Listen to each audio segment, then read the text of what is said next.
Bienvenidos una vez más y hoy tengo el gusto de presentaros a María Lorenza Escudero, que viene del CENIM, en concreto, como veis, del Departamento de Ingeniería de Materiales de Evaluación y Durabilidad.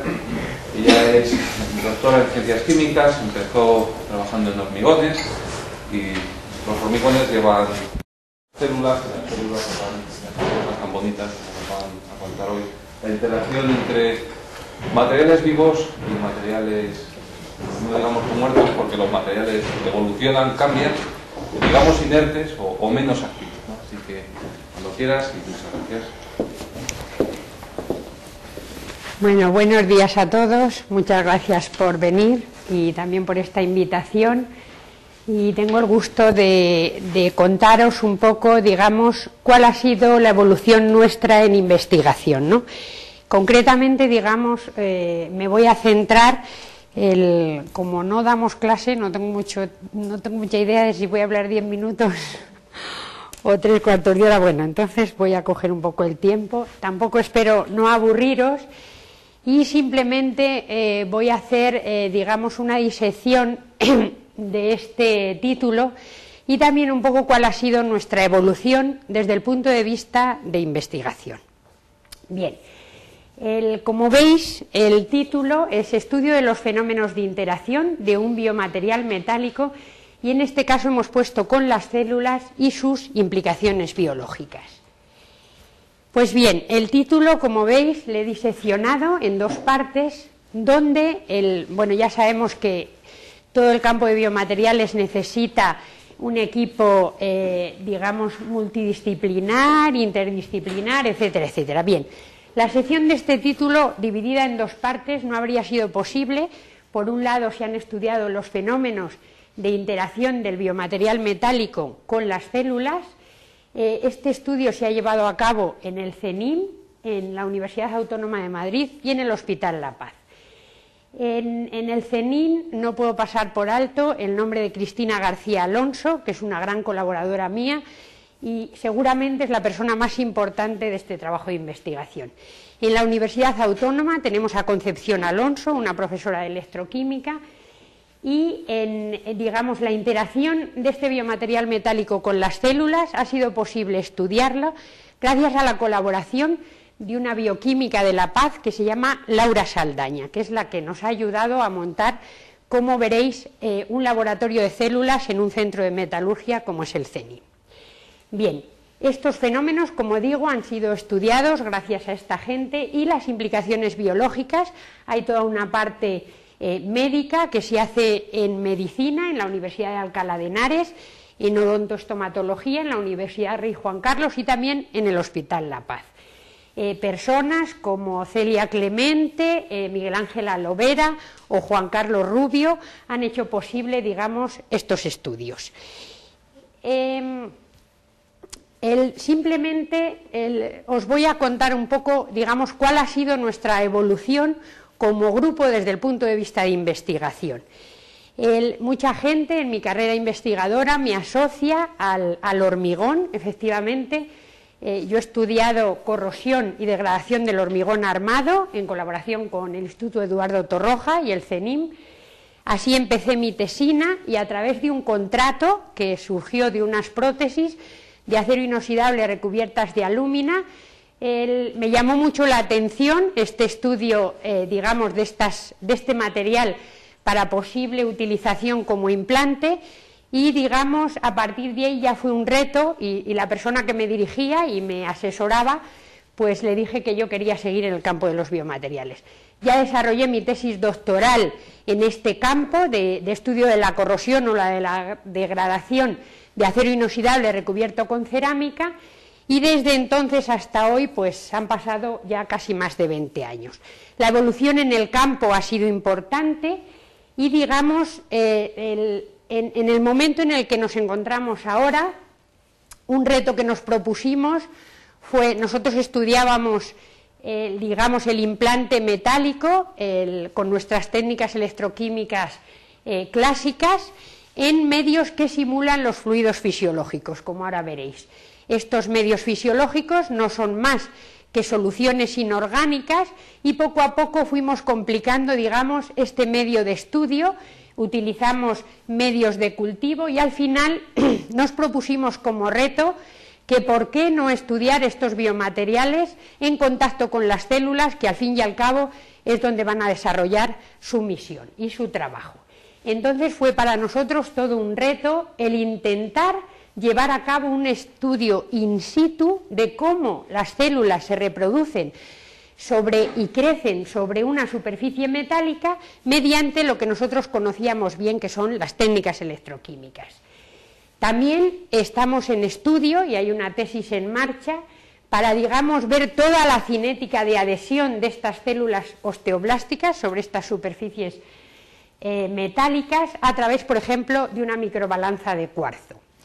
Pero también este estudio de degradación, para los que no estén en el campo de la corrosión o de la degradación, un material metálico insertado en un medio interacciona con él, perdiendo propiedades, y lo que hace el metal pasar del estado de valencia cero a un estado de ión en forma de catión. Hay, digamos, una transferencia de electrones, hay una pérdida de electrones que son recogidos por otros elementos, como pueden ser protones o el oxígeno, y hay una reacción catódica cerrada por un electrólito. Es decir, la reacción de degradación o de corrosión de un material metálico es su paso a forma de cationes. Entonces, se puede estudiar la cinética de degradación de este material bien a través de cinéticas electroquímicas y de pérdida de peso, o también se puede hacer un análisis de la disolución, de qué iones han salido a ese medio. Entonces lo que hay que hacer es no ya un análisis del material metálico, sino un análisis de la disolución, qué elementos metálicos son los que han salido, por ejemplo en una aleación de titanio, aluminio, vanadio. Si el que sale fundamentalmente es el titanio, hay contribución del aluminio, parte de vanadio, etcétera. O en un acero inoxidable, si es el cromo el que sale a la disolución, el cobalto, el níquel, etcétera. Entonces también hemos hecho un estudio de qué trazas metálicas en ese medio se han liberado y en qué concentración. Otro reto también que nos propusimos es hacer estas medidas tanto en disoluciones simuladas como digamos, qué es lo que pasa en el propio organismo. Y estas medidas de estos iones trazas también lo hemos hecho en animales experimentales, in vivo, en ratas y en conejos, como más adelante veréis, que creo que sí que me dará tiempo. Bien, todo esto al final lo que va a implicar es cómo este biomaterial o este material metálico, digamos, cumple su misión y qué implicación biológica existe en esta interacción biomaterial-tejido vivo. Entonces hemos hecho algunos ensayos de toxicidad, cómo es capaz digamos, el tejido de remodelarse alrededor de este material metálico, si ha habido una buena osteointegración, al fin y al cabo si la biocompatibilidad de este biomaterial es adecuada o no es adecuada. Entonces tenemos que la corrosión va a tener dos cosas muy importantes. Va a poder, digamos, esta contaminación de iones metálicos en el entorno va a producir no solo una pérdida de propiedades, sino también una contaminación de ese ion release que sale al cuerpo, y va a producir efectos locales y efectos sistémicos. Bueno, pues un poco, digamos, es como tengo seccionada la conferencia hasta lo que me dé tiempo. Bien, en toda lo que os he querido decir hasta ahora es que en toda investigación en biomateriales hay que balancear muy bien los ensayos in vitro con los ensayos in vivo. Lógicamente, para cualquier desarrollo hay que hacer toda una, digamos, batería de experimentación en el laboratorio, de la forma más fácil se va complicando, pero muchas veces, digamos, esta respuesta o esta simulación en el laboratorio no es la idónea ni la adecuada, y hay que recurrir siempre a los ensayos in vivo. En Europa, digamos, como en todo, hay muchas modas de investigación, y dependiendo de la época ha habido veces que los ensayos in vivo han estado muy mal vistos, todo se quería hacer a través de soluciones fisiológicas o cultivos celulares, y ahora se ha visto, por ejemplo, que en nuevos desarrollos son imprescindibles los ensayos in vivo. Ahora mismo, como material metálico, un gran desarrollo es el magnesio como material biodegradable, y se está viendo que es completamente distinto el comportamiento in vitro que in vivo, pero es tan diferente como que tenemos 4 órdenes de magnitud diferentes en velocidad de corrosión en el laboratorio a lo que pasa en experimentación animal. Con lo cual, quiero decir que cualquier investigación en biomateriales se tiene que vertebrar en función de estos 2 grandes ejes, toda una experimentación in vitro y acabar con una experimentación in vivo. Por supuesto, luego hay todo un protocolo de desarrollo si hay un nuevo material para poner en los pacientes, etcétera. Pero bueno, no voy a entrar en eso. Pues bien, nosotros empezamos estudiando, digamos, la degradación de estos materiales metálicos en soluciones que simulaban el fluido fisiológico. Hay distintos nombres, como son la disolución de Hans, ahora la veremos, la de Fusiyama, la de Kokubo, etcétera. Estas disoluciones intentan simular el contenido de los fluidos orgánicos. En este reto de que quisimos poner, digamos, a trabajar este biomaterial en contacto con células, primero evaluamos el medio de cultivo de estas células, es decir, cómo se alimentaban estas células, y pusimos a trabajar estos biomateriales en este medio de cultivo para luego acabar poniendo esas células sobre la superficie. Como os he dicho, nosotros somos expertos en técnicas electroquímicas, hemos aplicado a todos estos biomateriales y al estudio una gran variedad de técnicas electroquímicas, desde el seguimiento del potencial de corrosión con el tiempo, hasta curvas de polarización, resistencia de polarización, impedancia electroquímica localizada.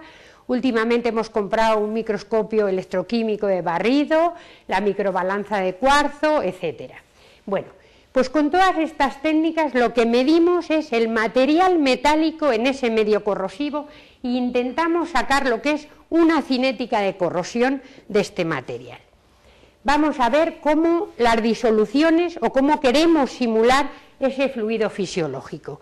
Para ello hay que poner unas soluciones intentando simular ese fluido en sangre o simplemente el fluido del cuerpo. Como veis, casi todas las disoluciones son muy semejantes. En estas disoluciones solo aparecen componentes inorgánicos. El principal es el cloruro sódico, en una composición de 8 gramos por litro aproximadamente. Hay otras sales como bicarbonato, fosfatos, sulfato de magnesio. En alguno aparece un pequeño componente orgánico como es la glucosa en la solución de Hans. Y desde el punto de vista de corrosión situamos a los biomateriales en un medio corrosivo, digamos, para la gente que conozca el mundo de la corrosión, como si metiésemos estos materiales en agua de mar templada y aireada. Generalmente el agua de mar tiene un contenido en cloruro sódico de 35 gramos por litro, aquí veis que es bastante más baja, que son 8 gramos por litro, pero la temperatura del cuerpo humano va a ser 37 grados y va a estar normalmente oxigenada. Estas disoluciones se pueden ir, digamos, complicando todo lo más que queramos. No se ve muy bien, pero aquí tenéis sales inorgánicas, el bicarbonato sódico, el sulfato, el cloruro sódico, como en el medio de cultivo donde se van a desarrollar las células necesitamos aminoácidos, una gran variedad de aminoácidos y también vitaminas. Como veis, esto simularlo componente a componente en el laboratorio es bastante difícil, aunque, digamos, los elementos más importantes se intentan hacer, pero es muy difícil, digamos, hacer toda esta batería de ensayos intentando medir cada uno la influencia y el efecto de estos componentes. No hay que olvidar también que las propias células, como materia viva, generan sus propios aminoácidos y sus propias sustancias, imposible, digamos, de definir con estos medios fisiológicos, bien inorgánicos o bien la combinación de inorgánicos con orgánicos. Pues bien, nos planteamos como reto, pues, decir, vamos a intentar medir directamente la cinética de corrosión sobre esta superficie metálica. Para ello, tengo que confesar que todo este laboratorio de cultivos celulares ha salido de buenos proyectos de hormigón europeos, que nada tenían que ver, pero bueno, que daban bastante dinero, y gracias, digamos, a ese dinero del que siempre he renunciado un poco digamos, de la corrosión en hormigón armado, pues ha sido posible montar este laboratorio de cultivos celulares en un centro de metalurgia que es bastante poco frecuente o inusual. Para montar este laboratorio, como he dicho antes, no quiero olvidar, digamos, toda la ayuda y el apoyo de una bioquímica que tuvimos contratada, que se llama Laura Saldaña. No es fácil para gente que estamos acostumbradas en el laboratorio de metalurgia normal para trabajar con metales, trabajar en el régimen estéril, y de hecho hemos tenido nuestros problemas, digamos, hasta que hemos podido aprender a funcionar, digamos, en todo lo que es una habitación relativamente blanca y donde la contaminación es súper importante. Aunque, digamos, es muy sufrido decir trabajar en el régimen estéril, hay gente aquí del Centro de Investigaciones Biológicas que ahora nos está ayudando con todo este protocolo y que para ellos es una cosa evidente porque es lo que se traen todos los días entre manos, pero no para nosotros que éramos un centro de metalurgia. Bien, ya no os aburro más, decir que montamos este laboratorio en el que compramos esta campana de flujo con un microscopio. Por supuesto está nuestro aparataje electroquímico de potenciostatos y fuentes de corriente. También compramos un microscopio y un incubador donde meter a las células en su medio de cultivo, que tiene una humedad de 100% de humedad relativa, una temperatura de aproximadamente 37 grados. Y claro, el primer gran reto no solo fue hacernos con todo este aparataje del incubador y la cámara de flujo para que no haya contaminación ni de la cámara para afuera ni de fuera para adentro, ¿no?, para trabajar en ese régimen estéril. El problema surgía que cómo poner en comunicación en un régimen estéril este material metálico en contacto con las células.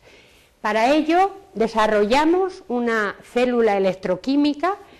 Los intentos no fueron pocos y bueno, simplemente aquí tenéis dos celdas electroquímicas que no fueron satisfactorias y después, digamos, de bastantes estudios en colaboración con la Universidad Autónoma de Madrid, con la profesora Concepción Alonso, hemos sido capaces de hacer una célula electrolítica para medir directamente esta cinética de corrosión en presencia de las células.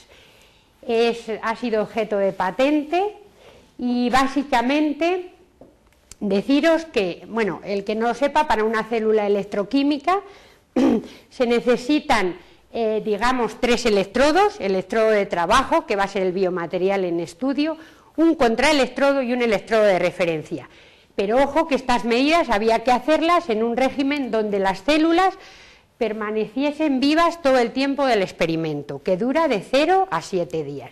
Para ello, aunque aquí no se ve muy bien, esta célula tiene una camisa que está bañada con un líquido para mantener esa temperatura del cuerpo humano de 37 grados centígrados.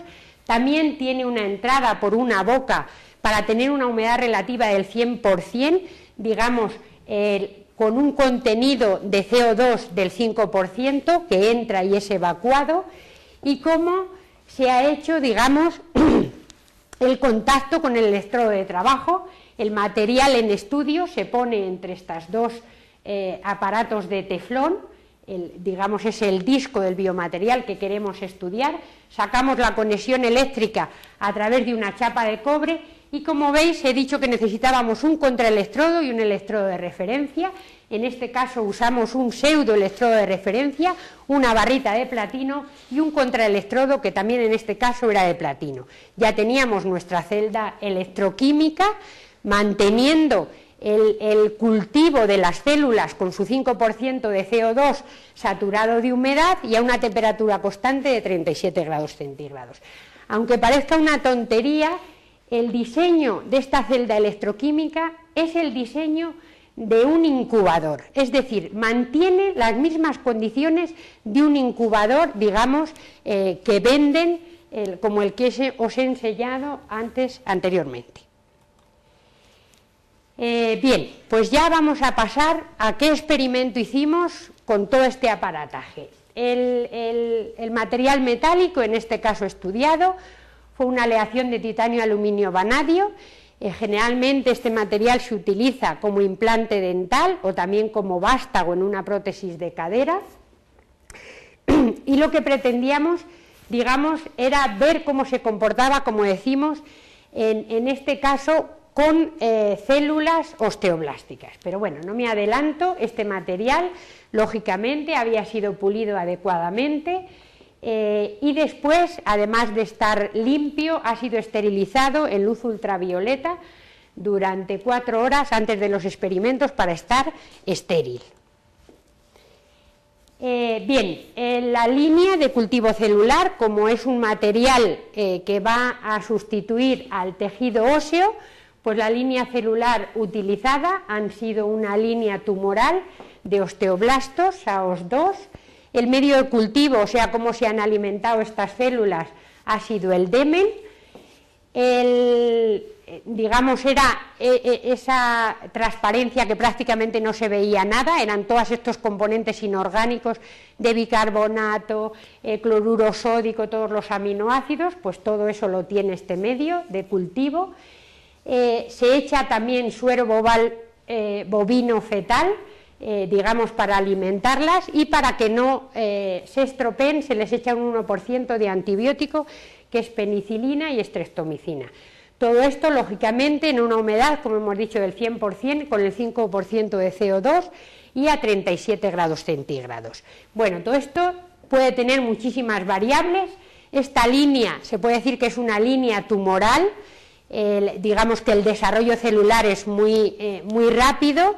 También se pueden hacer cultivos primarios, pero son mucho más lentos y son mucho más difíciles de reproducir, es decir, a un paciente se le puede sacar tejido óseo y de ese tejido óseo, digamos, sacar el cultivo primario, hacer el crecimiento de esas líneas y luego experimentar. Nosotros, lógicamente, al principio lo que hemos hecho ha sido coger líneas celulares comerciales y digamos que lógicamente son tumorales y que la reproducción es bastante más rápida que otras líneas celulares, por ejemplo, primarias. Bien, también hubo que hacer un estudio inicial de cuántas células añadir para que, digamos, a lo largo de 7 días esas células llegasen en esa superficie a la confluencia, es decir, a que llenasen completamente esa superficie, pero que no se nos estropease el experimento, porque una vez que llegan a la confluencia se amontonan y entonces se mueren, ¿no? Bueno, pues el número inicial, después de bastantes estudios, llegamos a la conclusión de que era interesante meter inicialmente sobre esa superficie 15.000 células. Me vais a perdonar, pero es que estoy un poco constipada. Bueno, y ya con eso os cuento un poco los resultados que obtuvimos. Como os he dicho, las técnicas electroquímicas, solo voy a hablar de 2, el seguimiento del potencial de corrosión con el tiempo y las medidas de impedancia también con el tiempo, en un tiempo continuado de 0 a 7 días, que ha ido pasando con este biomaterial, este titanio, aluminio, vanadio, en presencia de estas células de osteoblastos. Bueno, en este caso sabemos que el potencial de corrosión es un parámetro cualitativo, pero parece mentira que de un parámetro cualitativo se van a extrapolar muchísimas deducciones en investigación que luego te van a llevar a otros, digamos, a otras técnicas para evaluar cinéticamente lo que está pasando. Pero ya de entrada podemos ver cómo se ha hecho un seguimiento de este potencial de corrosión en los 7 días que ha durado el experimento, y podemos ver que aquí solo tenemos el material metálico en el medio de cultivo y cómo le añadimos las células, ya hay una variación desde el primer instante significativa de este valor del potencial de corrosión, bastante más negativo en presencia de células.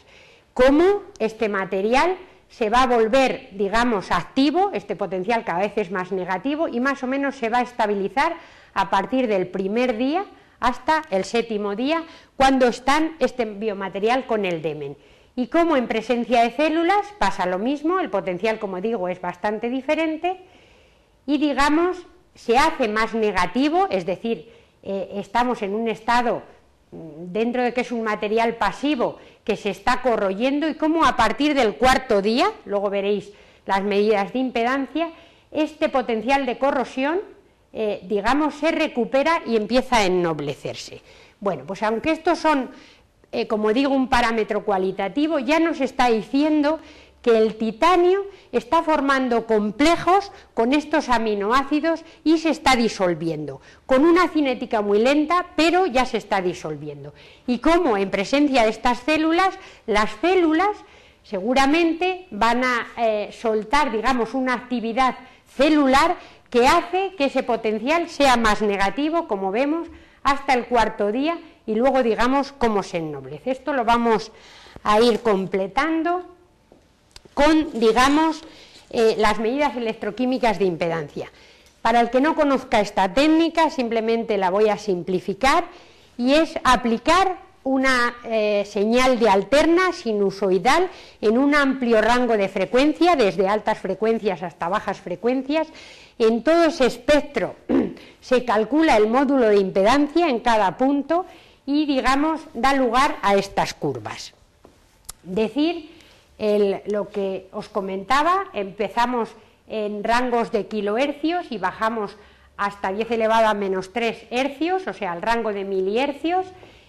Y, digamos, lo que se mide es, se aplica una señal sinusoidal de potencial, se recoge en los aparatos de medida la intensidad y el desfase que se produce en intensidad cuando se aplica esta señal de potencial, y la impedancia no es más que el cociente de esa señal de entrada de potencial dividido entre esa señal de intensidad recogida. Bueno, aquí tenemos el módulo de ese valor de impedancia en función de la frecuencia y también ese desfase que se produce de 0 a 90 grados, también en función de la frecuencia. Bien, para saber un poco, digamos, cuál ha sido la secuencia hasta llegar a las células, de lo que nosotros sí que éramos expertos era de cómo se comportaba este biomaterial en las soluciones fisiológicas iniciales de los compuestos inorgánicos y luego de los compuestos orgánicos. Aquí hicimos una comparación de esos compuestos inorgánicos, como veis, en la solución de Hans y en el medio de cultivo. Podemos ver cómo en el medio de cultivo, digamos, ese medio se hace más conductor, la resistencia del electrólito que se mide a estas altas frecuencias ya nos está hablando que el medio de cultivo, el demen, es más conductor que cuando solo tenemos sales inorgánicas. Bien, en el ángulo tenemos prácticamente aquí la resistencia, aquí vamos a tener una contribución en esa interfase de una resistencia y un condensador, y cómo a bajas frecuencias esto se está comportando de una manera capacitiva, como si fuese un condensador, y no hay gran diferencia, digamos, de comportamiento, solo, como he dicho, inicialmente en estos valores de resistencia del electrólito a altas frecuencias. Bien, entonces, hecha esta primera comparación, dijimos, bueno, pues en el medio de cultivo, con este suero bovino fetal y con estos antibióticos, ¿cómo se comporta este biomaterial con el tiempo? Y entonces hicimos la cinética a lo largo del tiempo de 1, 3 y 7 días. Como podéis ver, el sistema es bastante estable y estacionario y tenemos comportamientos semejantes a lo largo del tiempo de 1, 3 y 7 días, como vemos por la superposición de curvas en estos diagramas. Para el que no lo conozca, digamos, estos sistemas electroquímicos se simulan con elementos pasivos como son condensadores y resistencias. No voy a entrar detalladamente, pero digamos en toda interfaz o en todo contacto entre cualquier material metálico y un medio se forma, digamos, un condensador. Si digamos el metal está cargado positivamente, en la parte de la disolución se va a cargar negativamente, hay un condensador, y también digamos va a evaluar la tendencia que tiene ese metal a pasar a la disolución en forma de catión. Bueno, pues esto digamos se modeliza con esta Q sub F, esta resistencia de transferencia, que será la resistencia que ofrece el metal a pasar en forma catiónica, y la resistencia del electrolito. Bueno, esto nos ayuda a interpretar electroquímicamente qué es lo que está sucediendo, digamos, en esa interfaz material metálico, fluido fisiológico o cualquier otro medio.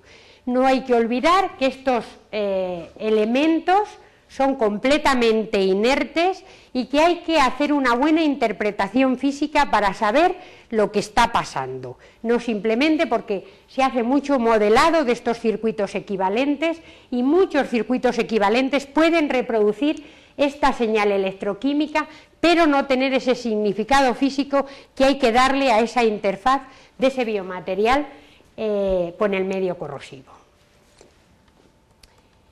Bien, pues habiendo visto la evolución, digamos, desde en presencia de sales inorgánicas, también en presencia de aminoácidos y vitaminas, dijimos, bueno, pues vamos a meter ya las células a ver qué pasa.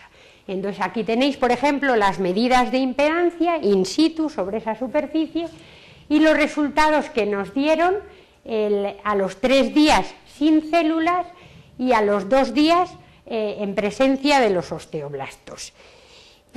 Digamos, no hay gran diferencia, pero ya empezamos a intuir qué es lo que está pasando.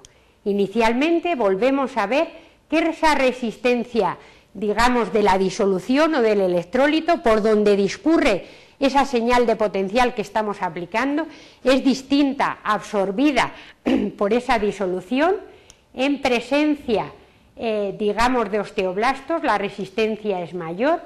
Y en el ángulo vemos que a bajas frecuencias, mientras que sin células el ángulo a las más bajas frecuencias se nos está manteniendo en 80 grados, vemos que cuando empiezan a aparecer estas células, el ángulo a las bajas frecuencias quiere subirse a 90 grados.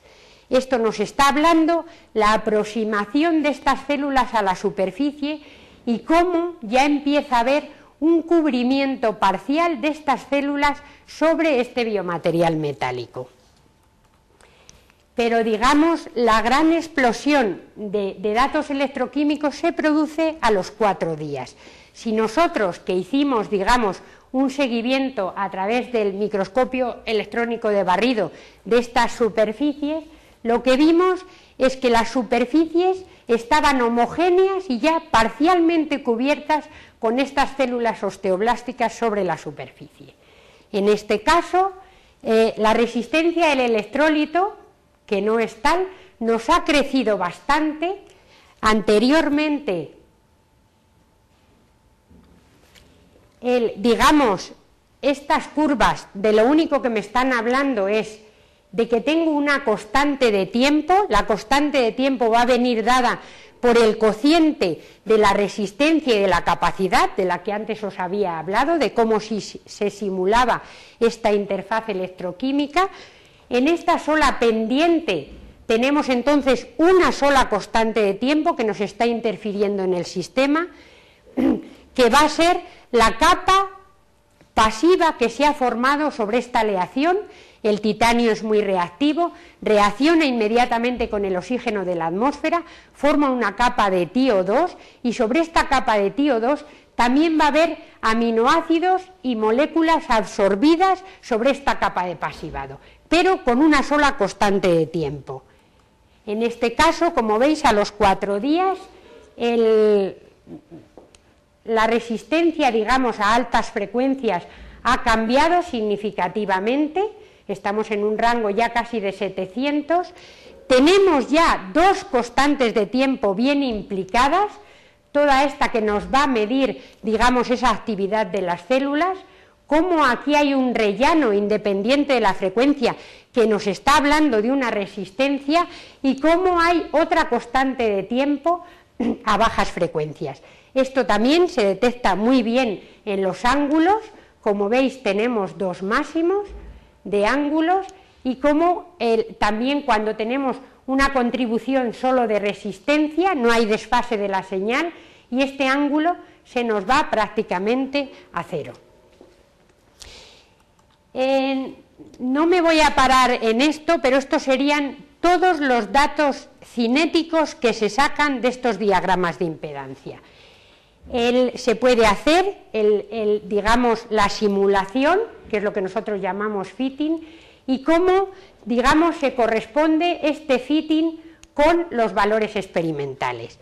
En esta tabla simplemente os he querido resumir cómo a los 2 días tengo una resistencia del electrolito y cómo tengo una sola constante de tiempo, una resistencia con un condensador que nos está hablando, como os he dicho, de esa capa pasiva, los valores que encontramos de capacidad y de resistencia, cómo a los 4 días ya no solo tenemos una constante de tiempo, sino 2, cómo las células contribuyen en este diagrama de impedancia con esa, digamos, resistencia de esa matriz extracelular que han segregado las células para unirse unas con otras sobre esa superficie, y también la capacidad de esa célula que se forma a través de la membrana con ese medio conductor. Ahora veremos cómo, digamos, como os he dicho que a los 4 días, digamos, hay ese cambio tan drástico de resistencia de 32 a 400 y pico, pero como al cabo de los 7 días esa resistencia se va a multiplicar por un factor de 10 elevado a 4. O sea, va a ser prácticamente el que va a mandar en esa reacción electroquímica. Simplemente decir que en este modelado con los datos experimentales, bueno, concuerdan bastante bien los resultados, y simplemente lo que antes os comentaba, esto es como si fuese un corte transversal de lo que hemos estado estudiando. Estamos diciendo que tenemos una aleación de titanio, titanio, aluminio, vanadio, cómo este titanio reacciona con el oxígeno de la atmósfera y forma una capa de pasivado de TiO2, y cómo en ese medio de cultivo, cuando no tenemos células, aquí vamos a tener proteínas y aminoácidos absorbidos, como estamos estudiando con la balanza de cuarzo, y cómo hay una adhesión celular sobre esta superficie. ¿Cómo hemos hecho el modelado de el comportamiento a través del circuito equivalente de este sistema? Pues bien, cuando nosotros aplicamos ese potencial, la señal en este corte puede discurrir a través de las células o a través, si las células no cubren completamente la superficie, a través de la capa de pasivado. Quiere decir que tiene dos caminos paralelos, una a través de las células, la interfaz que se forma directamente con la célula, y otra la interfaz que se forma a través de la capa de pasivado. Pues bien, vamos a ver que al cabo de los 7 días hemos visto cómo la resistencia, el componente resistivo, se iba a un valor de 10 elevado a 4. Quiere decir que estas células van a taponar completamente esta superficie y entonces la señal eléctrica solo va a poder pasar a través de las células. Entonces ya no vamos a tener este circuito, sino que obligatoriamente la señal va a tener que ir a través del fluido, pasar obligatoriamente por esas células, por esa interfaz que crean las células, hasta llegar, digamos, a lo que es la capa de pasivado y las proteínas absorbidas sobre esta superficie de titanio. Pues bien, simplemente deciros que efectivamente al cabo de los 7 días este cultivo está confluente sobre esta superficie, es decir, está completamente cubierta, pero además forma una membrana con una matriz extracelular completamente continua, mandando en las medidas electroquímicas este valor digamos, resistivo, para debajo de este valor, en un amplio rango de frecuencia, tener, digamos, lo que es el fenómeno de la capa de pasivado y la resistencia de transferencia. Bien, simplemente el deciros un resumen, digamos, en una sola transparencia de cómo ha sido la evolución de nuestros experimentos. Si os acordáis, pusimos primero el biomaterial con el medio de cultivo, sin células, añadimos las células, veíamos una pequeña resistencia, variación en la resistencia y este ángulo cómo se despegaba. Cuando el verdadero cambio, digamos, de esta adhesión celular a este biomaterial se produce a los 4 días, es la curva verde, como hemos dicho, con las dos constantes de tiempo, la contribución de las células y la contribución de la capa de pasivado, y cómo a los 7 días, que esta superficie está completamente confluente, quien manda, digamos, es esta resistencia. Y cómo, digamos, hemos simulado en corte transversal, digamos, el comportamiento modelado de este sistema. Bien, lógicamente, esto no era un acto de fe, sino que lo contrastamos todo el rato, digamos, que iba pasando por medidas en el microscopio óptico o el microscopio de barrido. Aquí simplemente os enseño la superficie metálica de titanio aluminio vanadio, casi completamente cubierta, pero parcialmente todavía cubierta con estos osteoblastos, cómo estos osteoblastos son poligonales y cómo a través del citoplasma se van a unir unos con otros, veis ahí todas las comunicaciones de los filopodios, cómo se van buscando unas a otras para tener una adhesión de unas con otras y pegarse sobre esta superficie. Digamos, esta adhesión celular y estos filopodios son los que gobiernan las señales electroquímicas en nuestro sistema. Bien, digamos, el gran reto alcanzado fue poner a punto este laboratorio de cultivos celulares, y más de lo que está escrito ahí es la posibilidad que ofrece el tener este laboratorio de células en un laboratorio en un centro de metalurgia. Quiere decir que nosotros hemos estudiado una superficie de titanio aluminio vanadio, pero podemos hacer cobalto cromo, podemos hacer titanio, podemos hacer magnesio, podemos hacer los experimentos con cualquier biomaterial metálico y también con cualquier variedad de células. En este caso, digamos, el implante metálico iba para integración ósea y entonces se ha metido un cultivo de osteoblastos. Pero si queremos, por ejemplo, hacer un implante dental, tendríamos que hacer cultivos de fibroblastos, separando lo que es, digamos, la osteointegración en hueso de lo que es la encía para abajo. Quiere decir que esto posibilita estudiar superficies distintas con nuestra tecnología, con cultivos diferentes. No sé qué tal voy de tiempo. 5 minutos. Bueno, pues digamos, este ha sido el gran reto que nos hemos propuesto, digamos, en poner a punto este laboratorio. No quiero acabar, voy a dar unas cuantas pinceladas de lo que os he dicho, cómo también se pueden medir en estas disoluciones los iones que salen. En vez de medirlo por velocidad de corrosión, medir en la disolución qué ion ha salido y en qué concentración. Entonces, por ejemplo, en algún momento se han hecho variaciones de la superficie para hacer más resistentes, por ejemplo, a este titanio aluminio vanadio, haciéndole tratamientos térmicos a 500 y 700 grados, generando en vez de esa capa de pasivado unas capas de alúmina y de rutilo. Pues bien, si esas capas, esos materiales, digamos, tratados térmicamente, se ponen en disoluciones, se recoge el extracto de estas disoluciones, bien sea en la solución de Hans o en los medios de cultivo o incluso con las propias células en un pocillo, se puede hacer el análisis, por ejemplo, en este caso, del titanio y el aluminio, y cómo, si se da un tratamiento térmico adecuado, se es capaz de reducir, digamos, la salida de este ion prácticamente a la mitad. También como en esta aleación se puede reducir la emisión de aluminio.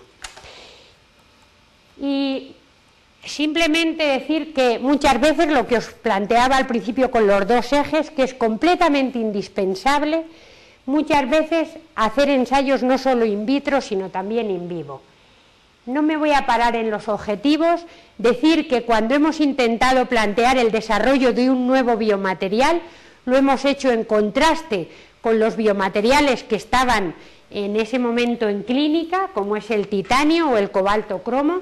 Aquí intentábamos desarrollar una aleación en base a hierro con aluminio, que generaba una capa de alúmina, y simplemente mostraros, el reto era insertar este material en la pata de los animales y ver si con el tiempo había, digamos, un proceso de disolución y cómo emigraban estos iones que se producían en la reacción de corrosión y a qué órgano iban.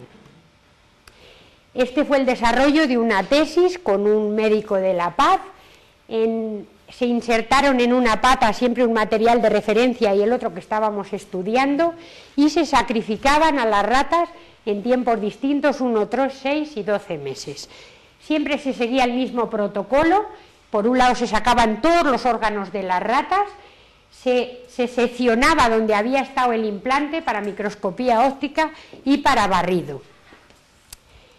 Se sacaban todos los órganos, pulmón, bazo, riñón y hígado, y bueno, hay que hacer todo un protocolo, digamos, de medida, que no es nada fácil, porque no hay, digamos, material orgánico sobre el que hacer los ensayos y los contrastes, y simplemente, digamos, con los distintos órganos llegamos a la conclusión que el que más contaminación de iones traza tenía era, digamos, el bazo, tanto de cromo como titanio, como de aluminio. El cobalto, por ejemplo, se excreta muy bien por riñón y las mayores concentraciones de trazas metálicas las encontramos en el riñón. Bueno, no os voy a aburrir ya con estos datos completamente estadísticos. Esto, como decía, también se hacía por microscopía, y cómo se veía cuando teníamos esa contaminación de trazas en los distintos órganos. La biocompatibilidad no era buena, digamos, a los 3 meses había un hueco grande, la osteointegración de este biomaterial en un corte, en una sección transversal, se veía que no era buena, y bueno, pues simplemente estudiar esa interfaz en el desarrollo de este biomaterial que hicimos, ¿no? Y simplemente deciros, digamos, en este orden que hemos seguido, lo que os he querido transmitir es ese reto de medir directamente con cultivos celulares cómo se comportan desde el punto de vista de degradación superficial estos biomateriales metálicos, cómo con adecuados tratamientos superficiales se puede reducir la corrosión o la degradación de estos materiales, y cómo hasta ahora de lo que hemos estudiado de trazas y de toxicidad, el órgano que más se contamina por estos iones metálicos es el bazo. Y ya no os aburro más, muchísimas gracias.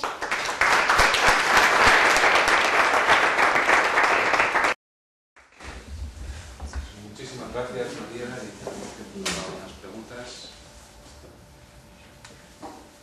Sí. ¿Habéis hecho algún análisis de la composición de la matriz extracelular de los osteoblastos y en particular si se produce hidroxiapatita? No, no hemos hecho ninguna medida extracelular.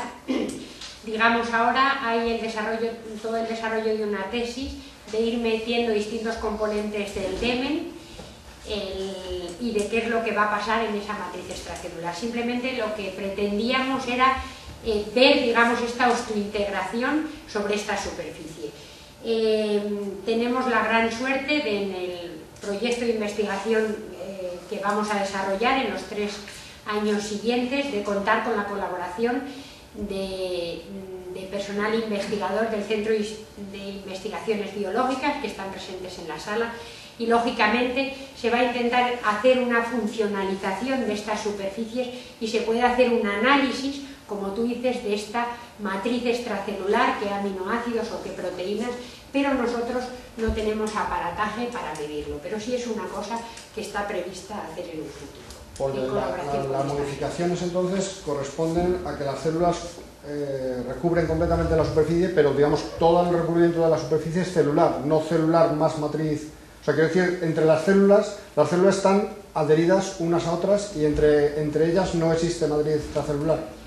Digamos, vamos a ver, lo que se ve por las medidas y a través del microscopio es, digamos, que las células segregan una matriz extracelular que unen unas con otras con los filopodios.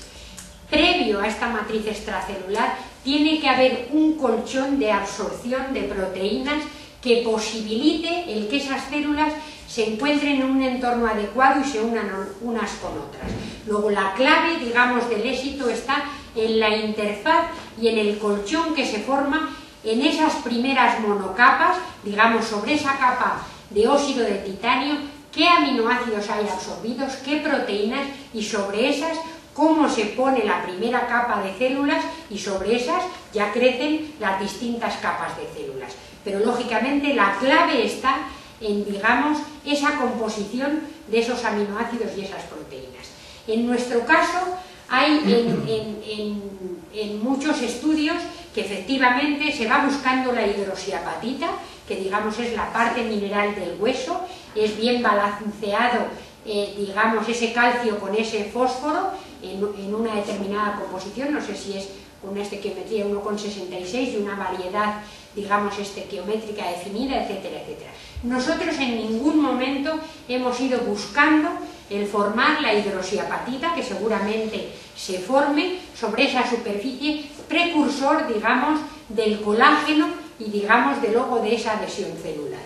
Pero para eso, digamos, hay muchos estudios de las disoluciones de cocubo que van buscando, digamos, ese nivel y ese balance entre calcio y fósforo de esa hidroxiapatita. Nosotros en particular no vamos buscando el formar esa hidroxiapatita, sino el reconocer, digamos, cuáles son las señas de identidad de esos aminoácidos y de esas proteínas sobre superficie, y luego, digamos, cómo se forma, digamos, esta osteointegración sobre esa superficie. Pero no ha sido nuestra meta, pero mucha gente sí que lo ha hecho. ¿Una otra pregunta? Muchísimas gracias.